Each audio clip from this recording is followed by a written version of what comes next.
नमस्कार मंडळी, welcome back to my channel गपशप बँडेड. आज आपण बघणार आहोत श्री घृष्णेश्वर या ज्योतिर्लिंगाचे महत्त्व. भगवान शंकराच्या ज्योतिर्लिंगाची यात्रा केल्यावर शेवटी ज्याचे दर्शन घेतल्याशिवाय ती यात्रा सफल होत नाही, त्या 12व्या ज्योतिर्लिंगाचे नाव आहे घृष्णेश्वर. इथल्या कथा प्रसिद्ध आहेत त्या अशा. इथल्या वनात पार्वती एकदा कुंकू आणि घृसन म्हणजेच केशर घेऊन मळवट भरण्यास उभी होती. तिने डाव्या तळहाती ते केशर कुंकू घेऊन त्यात शिवालय तीर्थाचे पाणी घातले. उजव्या हाताच्या आरक्त अंगुलीने ती ते कुंकू घासू लागली. तोच काय चमत्कार! तिच्या हातावर त्या कुंकवाचे शिवलिंग निर्माण झाले आणि त्या लिंगातून एक दिव्य ज्योती प्रकट झाली. पार्वतीने मग ती दिव्य ज्योती एका प्रस्तराच्या लिंगात घालून जगाच्या कल्याणार्थ तेथे स्थापन केली. त्या पूर्ण ज्योतिर्लिंगाला कुमकुमेश्वर नाव दिले. पण घर्षणातून ते लिंगे निर्माण झाले म्हणून त्याला घृष्णेश्वर हे नाव रूढ झाले.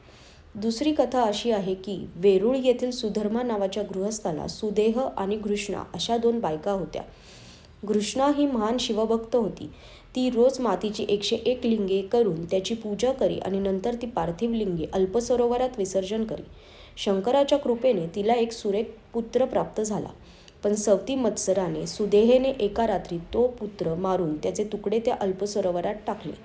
सकाळी घृष्णा लिंग विसर्जनास गेली तेव्हा तो पुत्र तेथे पोहताना तिने पाहिला. ती चकित स्तंभित झाली. तेव्हा प्रत्यक्ष भगवान शंकर प्रकट झाले. त्यांनी घृष्णेच्या भक्तीमुळे प्रसन्न होऊन दिव्य ज्योतिर्लिंगाच्या रूपाने अल्पसरोवरात शिवालयाजवळ सततचे वास्तव्य केले.